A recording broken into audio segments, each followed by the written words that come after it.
Ustedes bienvenidos a esta 23ª edición Expo Congreso Electricón 2023.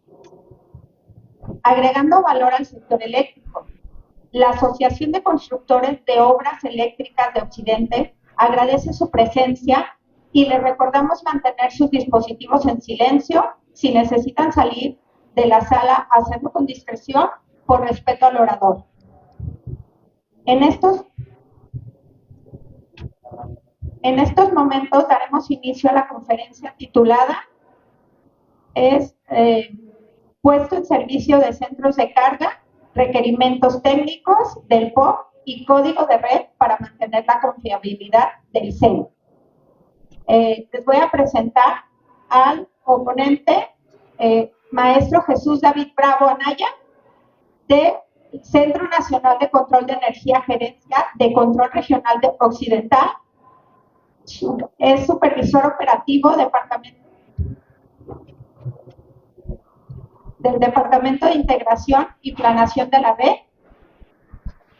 Su oponencia es puesta en el servicio para centros de carga, requerimientos técnicos del POC y código de red para mantener la confiabilidad del CEN. Dar a conocer los requerimientos técnicos del procedimiento de operación para la declaración de la entrada en operación comercial para centros de carga.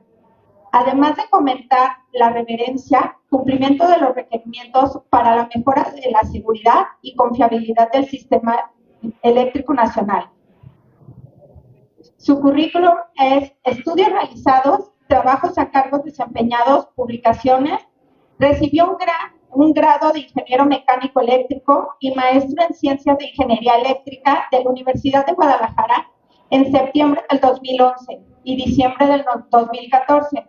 Se desempeñó en el sector público del 2011 al 2013 como auxiliar de la UBIE, realizando mantenimientos y pruebas eléctricas a las subestaciones, estudios de cortocircuito, sistemas de tierra, entre otros. Actualmente labora en el sector público como supervisor operativo del Departamento de Integración y Planeación de la Red, Subgerencia de Planeación y Estrategia Operativa de la Gerencia de Control Regional de Occidente, CANACE.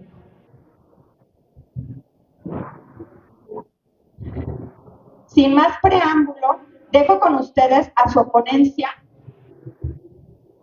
puesta en servicio para centros de carga, requerimientos técnicos del POC y código de red para mantener la confiabilidad del CEN, al ingeniero Jesús David Bravo Anaya.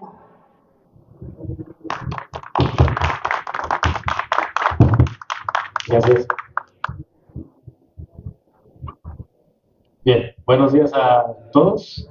¿Ya despertamos? ¿Ya tomamos café? Bien.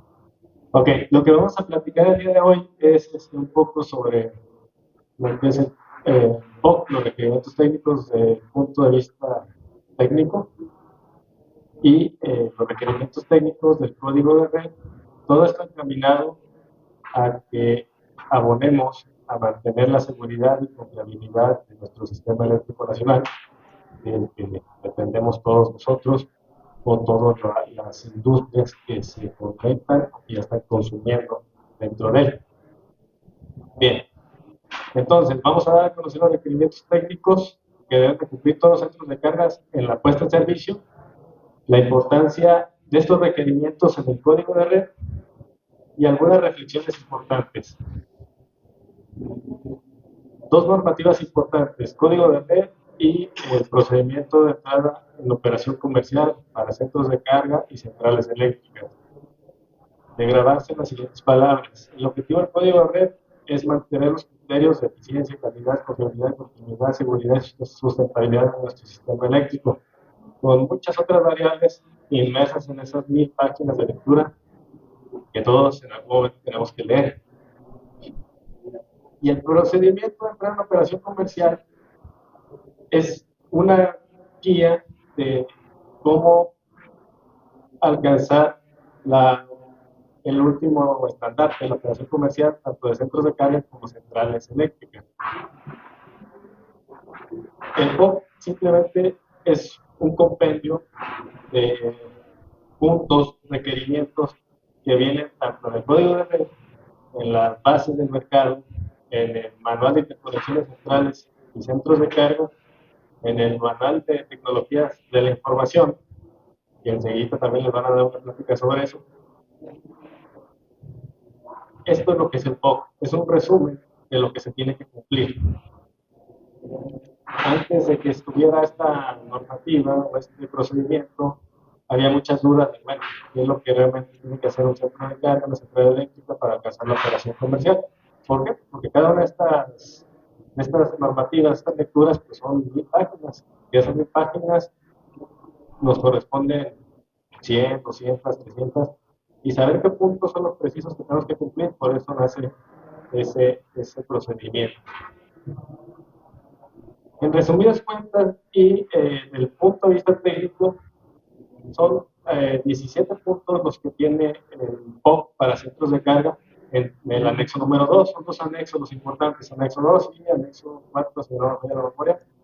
Requerimientos se dividen de la siguiente manera. Antes de que el centro de carga se conecte al sistema cuando es nuevo o incremente su demanda cuando ya es existente, y posterior, la segunda etapa de pruebas es cuando ya está conectado al sistema o cuando ya incrementó su carga o su demanda. Los primeros pasos podrían ser sencillos: persona titular, la implementación del curso de coordinación operativa, contacto de teléfono, procedimiento de interacción operativa. Todo esto es del lado operativo. Importante, a veces lo dejamos un poquito de lado, pero es importante todo este procedimiento de interacción operativa, sobre todo cuando se trata de restablecimiento, cuando existen eventualidades en la red, fallas, que hay que hablarles a las empresas: oye, ¿puedo cerrar? ¿Tú estás bien? No, sí, para eso no sería este procedimiento. Puntos relevantes es programación de la utilización, el bloque de maniobras, cuando son pues, maniobras ya extensas, o simplemente es conectar una bahía nueva, pues también tiene su programita de utilización.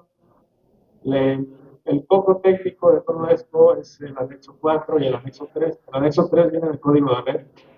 Son tablas que hay que llenar de todo el equipo eléctrico nuevo que se está integrando al sistema o que es parte también del centro de carga en lo que es la solicitud primaria, ¿no?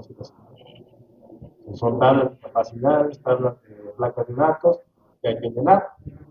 Y el anexo 4 que viene en el manual de conexión y conexión, pues son todos los requerimientos técnicos, diagramas similares, ubicación geográfica, modelos matemáticos, que de hecho son el punto 9 y 16, que luego es ahí donde trastabillamos un poquito en la entrega de la información.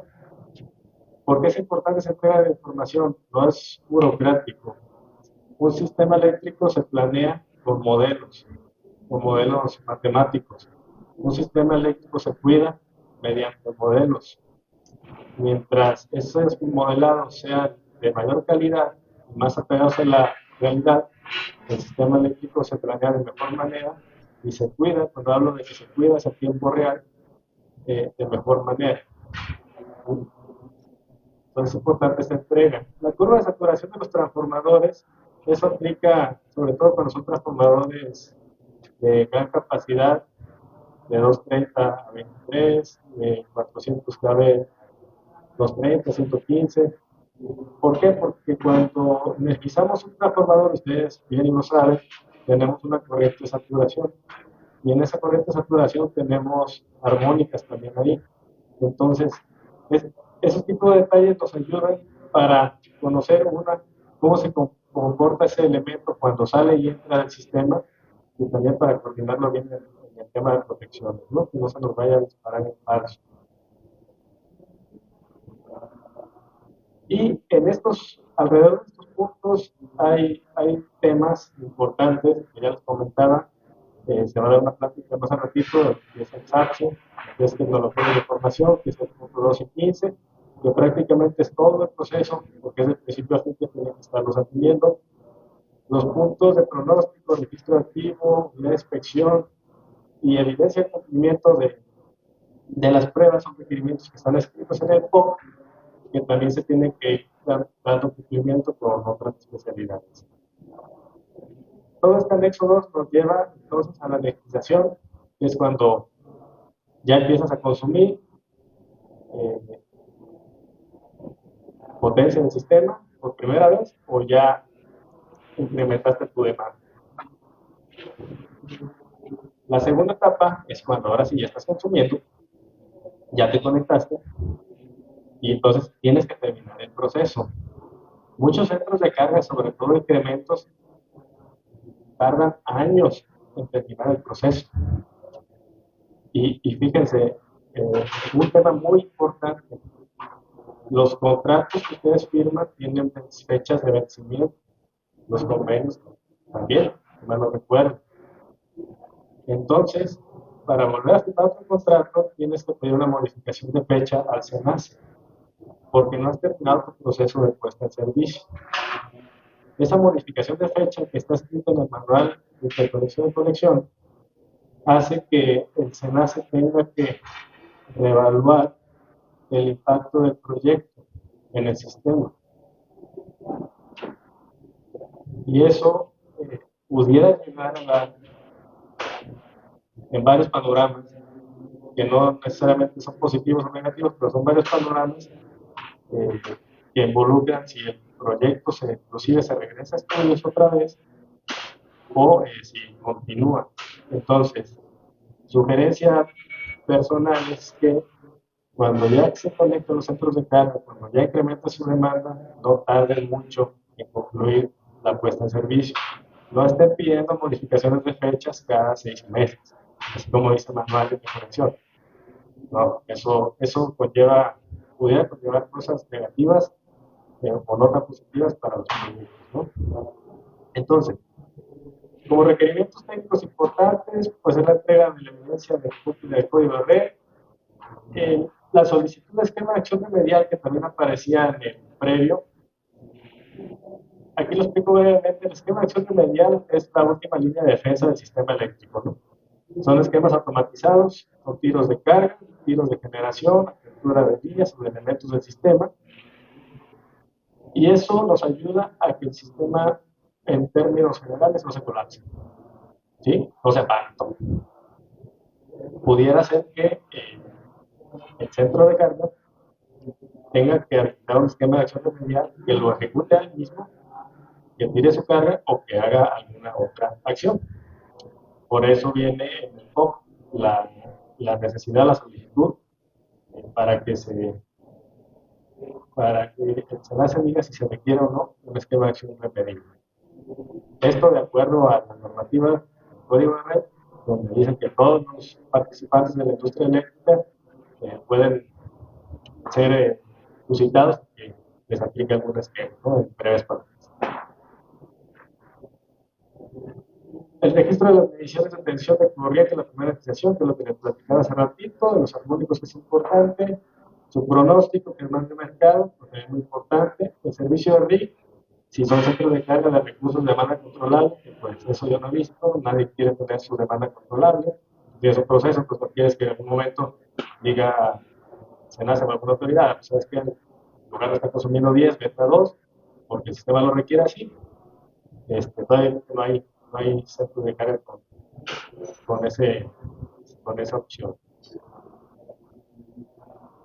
Registrador de disturbios, analizador de potencia, medidor de calidad de la potencia son elementos que también tienen que añadir los centros de carga cuando se conectan o incrementan su demanda. ¿Por qué? Sobre todo esto cuando son cargas especiales, cuando son cargas de alta envergadura, porque le pueden llegar a pegar a las variables del sistema eléctrico, ¿sí? La fundición, que son los hornos, la entrada y salida del horno, es un incremento súbito de potencia reactiva y un factor de potencia inclusive a veces capacitivo. Certificado de cumplimiento de pruebas, que básicamente sale solito de todo este proceso de puesta en servicio, es cuando ya en este caso el SENACE da la operación comercial, ¿no? Todo esto nos lleva a una segundo bonus, que es la liberación de las garantías, que no sé si se sabe bien, pero liberación de garantías. Cuando ustedes pasan por estudios, después de estudios de instalaciones, tienen que dar unas garantías para firmar el contrato. Y esas garantías no se liberan hasta que terminan la puesta en servicio, hasta que tienen la operación comercial. A menos que les guste estar renovándolas en los bancos o en cartas de crédito, pues también una forma de terminar con esto es cumplir este proceso de manera pues un poquito rápida, y si no, no pasarse los años. Eso, en breves palabras, es el POC. El POC son los requerimientos de varias especialidades, de varios manuales, que nos conlleva a cumplir con la normativa principal, que es el Código de Red, que son requerimientos técnicos operativos mínimos, que les aplica a todos los entes que participan en el sistema eléctrico nacional. Y aplica pues para todos los puntos de conexión existentes en nuestro ámbito geográfico. El ámbito geográfico de la gerencia son básicamente todos estos estados que ven aquí, son 10: Jalisco, Zacatecas, Nayarit, Colima, Michoacán, Guanajuato, Querétaro, Aguascalientes, una parte de San Luis Potosí y una parte por ahí de yéndonos un poquito más hacia el centro del país. Podemos tener puntos de conexión existentes, como el de la izquierda, tenga que hacer una apertura de línea, no solicitud de maniobras, un centro de carga de manera radial, un centro de carga de media tensión también, pero que tenga una demanda importante, ¿no? ¿Y qué es lo que le aplica a todos estos centros de carga? Ya lo han visto mucho este tema en varias guías que emite la CRE, seguramente varias ponencias, pero es importante hacer la reflexión de por qué existen estos temas y por qué yo los tengo que cumplir como centro de carga. Básicamente nos aplica todos los requerimientos de atención, frecuencia, cortocircuito, protecciones a todos los centros de carga, ¿no? El centro de carga no tiene que tener bien coordinadas sus protecciones.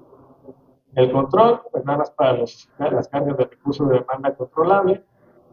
El intercambio de información aplica conforme a lo que señala el manual de TICS. Calidad de la potencia, pues para los de media tensión solamente aplican el balance de tensión y corriente, y para los demás aplican todos los otros puntos. Y los modelos de simulación, que son los softwares de MTP o PSS, pues aplican cuando se lo considere de acuerdo a lo que está escrito en el código de red. La tensión, son tablitas que tienen que cumplir en estado estable, que no hay contingencias, y la tabla 2.1, que es cuando existe una perturbación en el sistema. Ok. Fíjense, el tema del efecto de la tensión son varios puntos. La inestabilidad de tensión, que son curvas TV, curvas potencia-voltaje, que es una curva curvadita, que nos puede llevar a un colapso. Y ese colapso implica que el sistema o la sección de ese sistema se apague. Y listo. Entonces, ¿qué pasa si mi centro de carga no está bien coordinado en protecciones? Y cuando hay un evento de tensión, yo me disparo por alta tensión, pero no tenía que hacerlo, o yo me disparo por baja tensión, pero no tengo que hacerlo. Agravo el problema. En lugar de agravo el problema a mí y al sistema, ¿no? Pues yo pierdo como tal el proceso que estoy haciendo, con lo que equivale en miles de millones de pesos, y al sistema lo meto en un rollo mayor, porque en lugar de terminar el evento en una simple falla, puedo hacerlo que sea evolutivo y se convierta en un tema de frecuencia, que ahorita lo vamos a ver. El tema de frecuencia, 61 y 59 Hz, es donde tiene que estar mi centro de carga operando, ¿no? Y de hecho, el centro de carga no tiene que causar desviaciones de frecuencias mayores a 0.1 Hz. Ok. El sistema eléctrico es un balance, es la pesa que siempre nos dicen en la facultad. Tenemos demanda, tenemos consumo y tenemos generación, un parque de generación. En nuestro sistema es 60 Hz, en Europa 60 Hz. Y donde normalmente operamos es el sistema eléctrico nacional, es entre 60.03 y 59.97 Hz.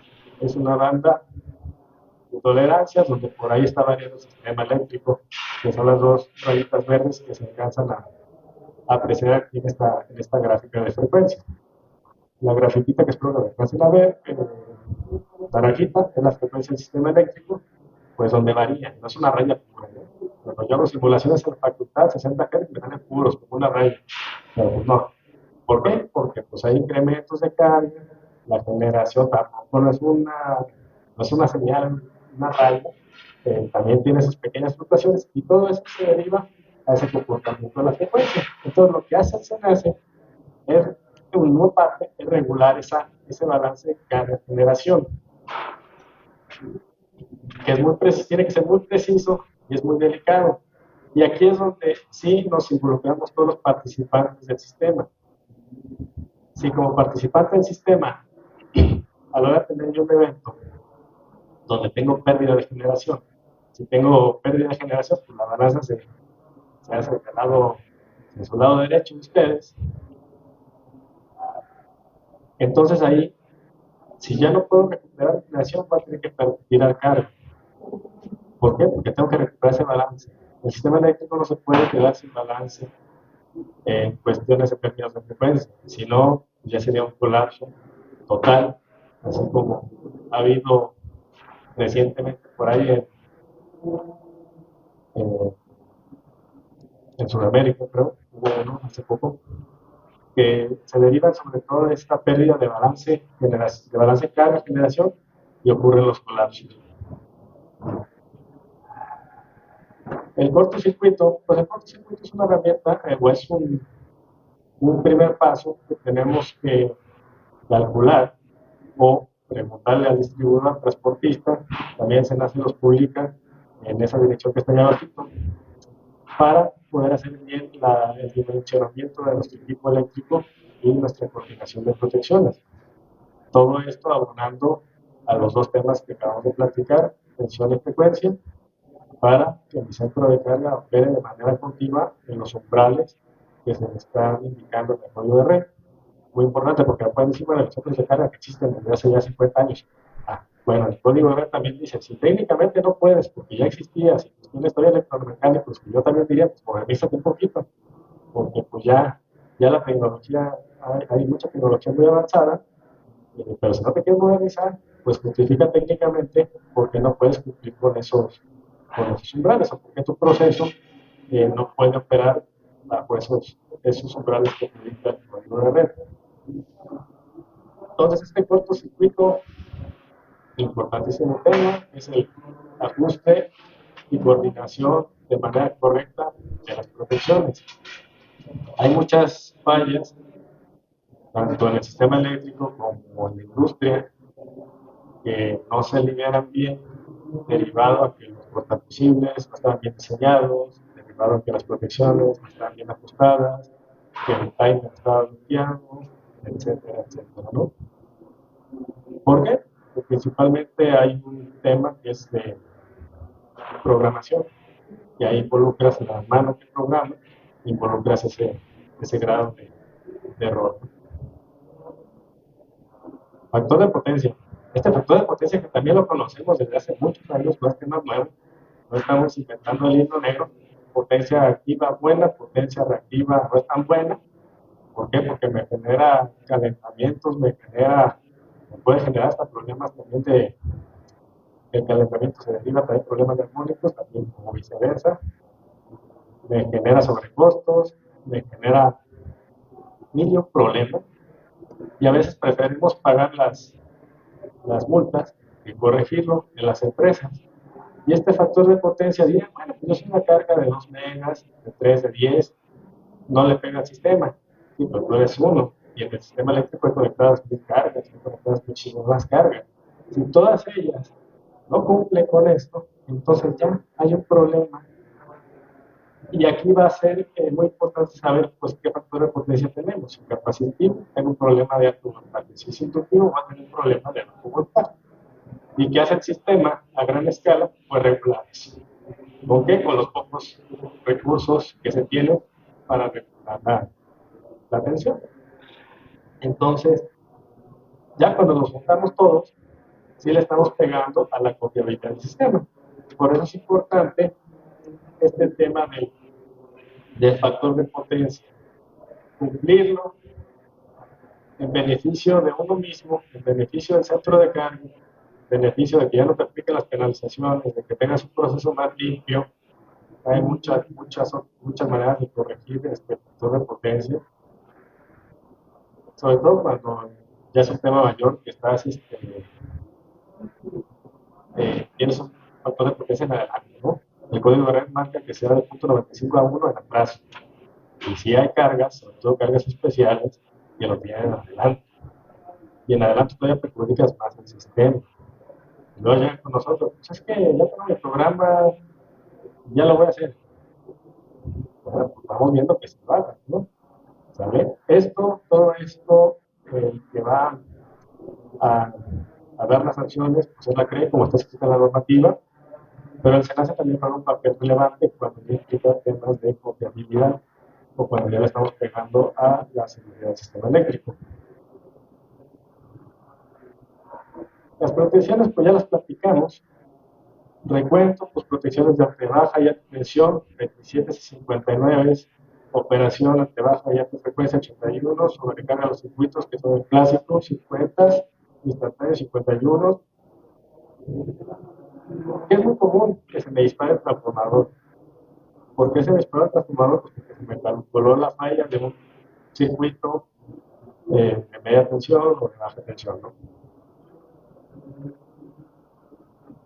Entonces, aquí puntos importantes o relevantes. Los centros de carga se deben de coordinar con transmisión y al distribuidor, el que les aplique, pues para la correcta coordinación de protección, ¿no?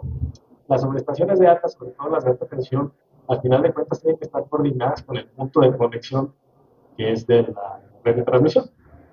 Entonces, ahí tiene que haber una comunicación sí o sí. Y lo mismo pues, para los que están en media tensión.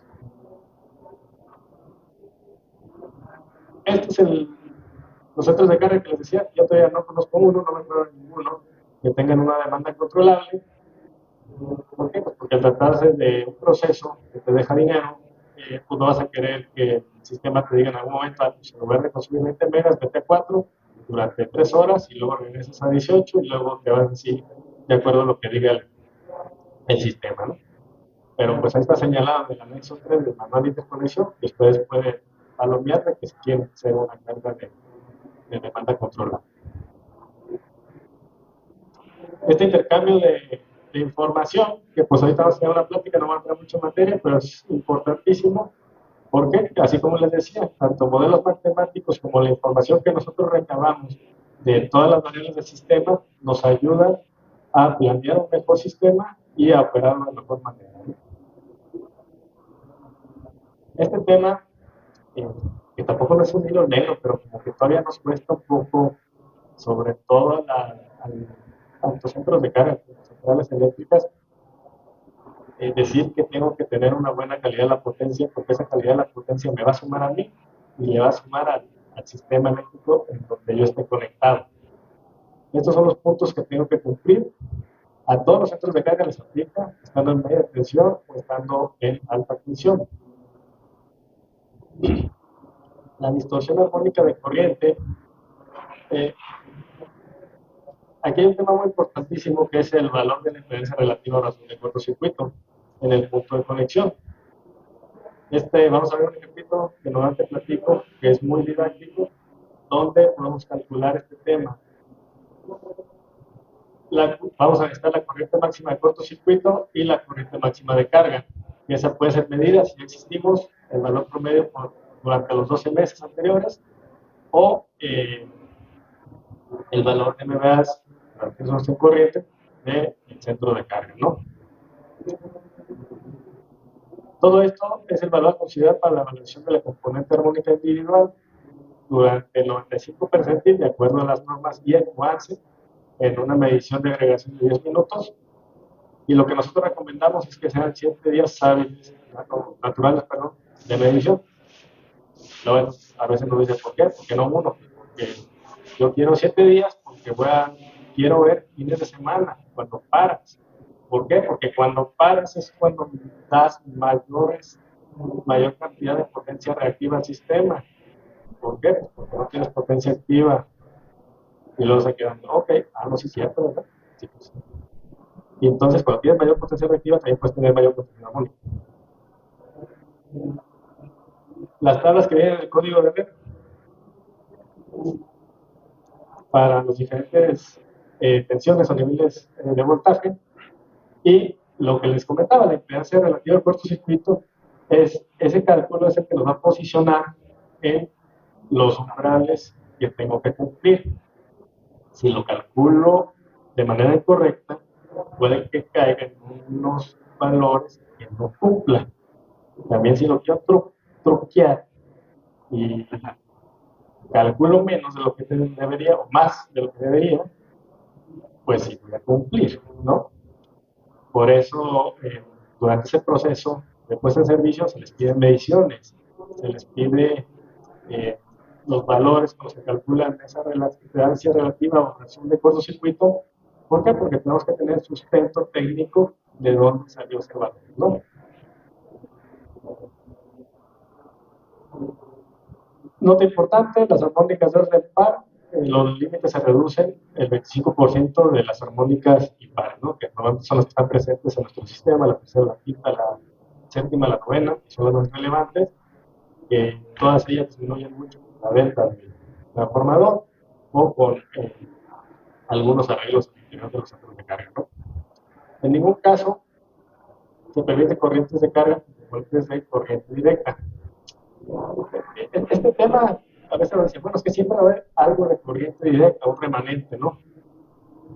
Pues sí, en términos generales, en términos físicos, sí pudiera haber un remanente, pero tampoco no me digan que el remanente va a ser de 10, por decir un número, ¿no? Pues estamos hablando que es un remanente, estamos hablando que es algo que no es significativo.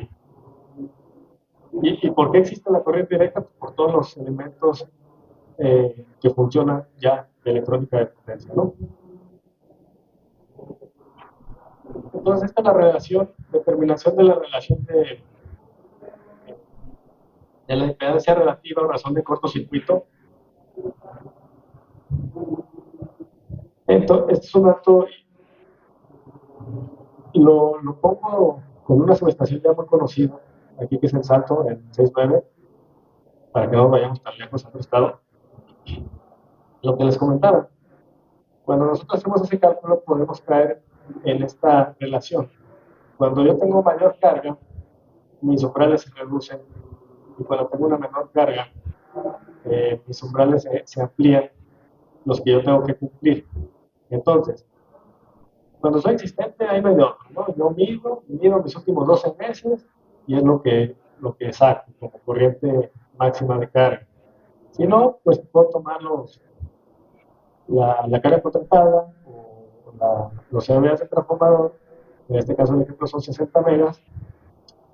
Ya tomamos los CVAs por el nivel de tensión por raíz de 3, tenemos los amperes y utilizando los valores de tablas que se publican de SENASA, los niveles de cortocircuito que aquí no se alcanzan a apreciar bien, pero están publicados, son niveles de cortocircuitos trifásicos, monofásicos, o también con el equivalente de Thevenin,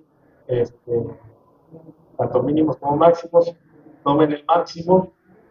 Si el trifásico es máximo, tomen ese. Si el monofásico, que también hay en algunas ocasiones que es más grande que el trifásico, tomen ese valor para hacer el cálculo y posicionarse en el renglón que les aplica el código de red. Bien, otro tema importante, que esto les aplica mucho a los que tienen procesos como fundición o también inclusive las armadoras de autos, nos ocasiona mucho flicker. El flicker pues, son las variaciones de tensión que apreciamos inclusive cuando estamos en la casa, que están muy sencillitas, ¿no? El PST es indicador de variación de tensión de corto plazo, ¿no? Esa severidad de fluctuación durante un periodo de 10 minutos y listo. Y el PNP, que es de largo plazo, es el periodo de largo de 2 horas, creando valores sucesivos de PST, ¿no? Son unas series y los voy sumando, y pues no tienes que por debajo de los límites establecidos, ¿no? Piensen ustedes que si yo estuviera a un lado de una fábrica, pues no quisiera esas variaciones de tensión, ¿no? O inclusive cuando hay cierres de líneas de transmisión o de distribución, los restauradores, pues se da ese efecto, ¿no? Es molesto, dañino para la salud y pues para todo lo que son tanto electrodomésticos como motores y demás elementos que están en su proceso, pues pueden ser dañinos. El desbalance de tensión y de corriente, que es lo que tienen que cumplir los centros de carga de media tensión, pues también les ayuda a ustedes mismos, a tener sus centros de carga pues balanceados. A veces a mí me tocó ir a lugares donde ni siquiera el centro de carga de baja tensión estaba bien balanceado entre las cargas que iban por un lado y las que iban por otro lado. Entonces eso hay que cuidarlo también. Son porcentajes, se calcula con una agregación de 10 minutos y aquí les dejo las formulitas, es muy sencilla, son los valores de secuencia negativa, los que se utilizan, que también cualquier medidor o analizador de la potencia que nosotros instalemos en el lado bajo, igual que el transformador de algún tablero de control, ya nos lo da, ¿no? El balance de corriente, pues igual aquí está. Entonces, todo esto, este desbalance se debe limitar al 2% de acuerdo a las normas que aquí están escritas y para todos los centros de carga, el desbalance de corriente de media baja tensión debe limitarse al 15%, ¿no? Considerando la secuencia negativa que les platico, y pues lo recomendable es que sean periodos de medición semanales, es decir, 7 días facturables por lo menos. ¿Cuál es el tema entonces con ese desbalance? El desbalance también le pega al sistema. Recuerden lo que les decía el factor de potencia. Uno solito pues no hace nada. Varios puntitos, pues hacemos un montón. Son voltajes que no se alcanzan a ver bien aquí en la pantalla, son voltajes en 115 y en 230, donde inclusive de fase a fase ya tenemos un desbalance de medio kV, de 1 kV, y posiblemente en algunas subestaciones sea hasta de 2 kV en algunos momentos. Entonces ese desbalance, al final de cuentas, le va pegando aguas abajo a todos los otros elementos. Y se tienen que pues, hacer actividades correctivas como incluir transposiciones en las líneas para tratar de mejorar el balance y demás otras acciones, ¿no? El sobrecalentamiento de la línea de transmisión, o arriba de los límites técnicos, también es derivado tanto de fuentes de armónicos como de exceso de reactivos que pasan por las líneas, y todo esto derivado de la calidad de la potencia que existe en una zona.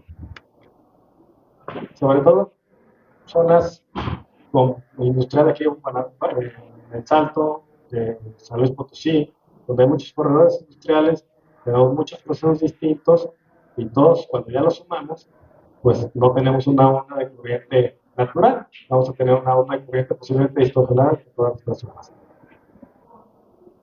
Bien, creo que ya me está pasando un poquito de tiempo, entonces modelos de simulación, aquí nada más acuérdense que con eso planeamos y con eso operamos. Entonces ayúdenos a operar y a planear bien, entregándonos los modelos más cercanos a lo que se está instalando en los centros de carga.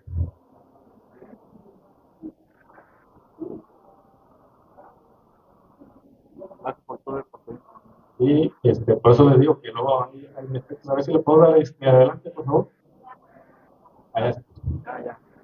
Este plan de trabajo también, que ya lo tenemos bien conocidos, que nos lo da el código de red, para que nosotros como centros de carga podamos tener una opción de cumplir más adelante. Y por último,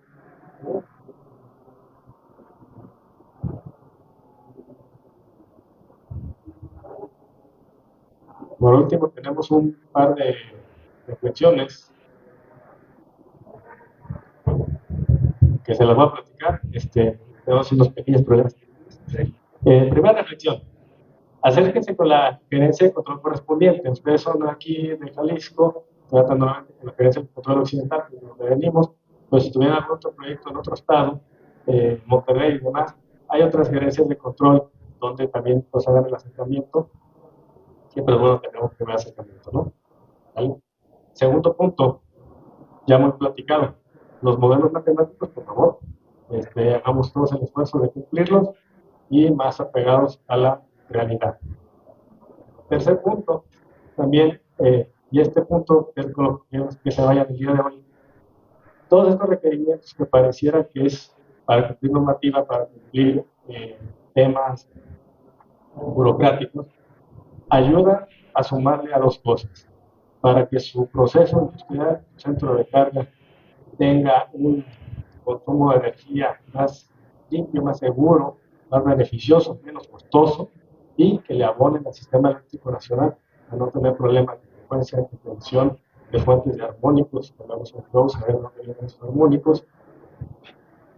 Todo esto para agregarle un poquito de valor a cada uno, así como decíamos, si somos muchos, pues podemos afectar el factor de potencia, pero si somos muchos y lo hacemos bien, podemos agregarle valor al sistema eléctrico.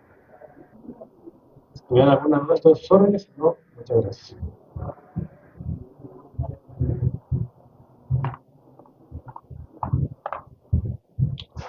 Buenos días, ingeniero. Muchas gracias por la plática. Yo tenía una duda nada más. A mí me cuestiona un poquito que la famosa fecha de entrada en operación se fije en los primeros procesos, en la solicitud del estudio de impacto. Sin embargo, ahí uno desconoce completamente los requerimientos de obras de infraestructura. Entonces, normalmente cuando hay unas obras de infraestructura, diga, más o menos complejas o más o menos amplias, la fecha de entrada en operación no sirve para nada. O sea, uno estima una fecha de entrada en operación respecto a lo que va a ser uno en su planta. No tiene uno la más mínima idea de lo que va a ser.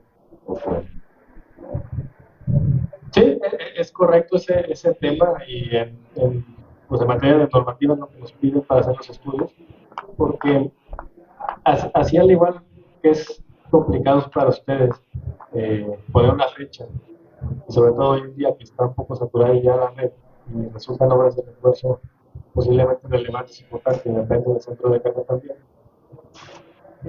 El SENA se evalúa de acuerdo a una foto, y esa foto cuando la van la fecha que ustedes indiquen que quieren entrar en operación.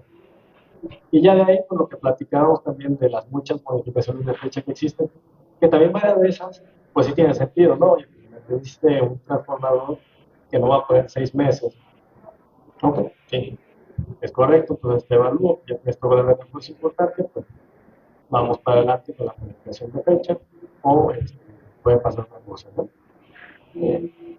Lo que te puedo comentar es que, de acuerdo a la normativa, nosotros estamos a ese punto, ¿no? Para evaluarlo como fotografía del sistema. Y esa fotografía del sistema, también lo que les decimos en reuniones previas, cuando se acercan, es pues, que tratemos de ser lo más realistas que podamos y con los supuestos que tengamos sobre la mesa, ¿no? Ya si esos supuestos cambian, pues seguramente cambiarán esas fechas.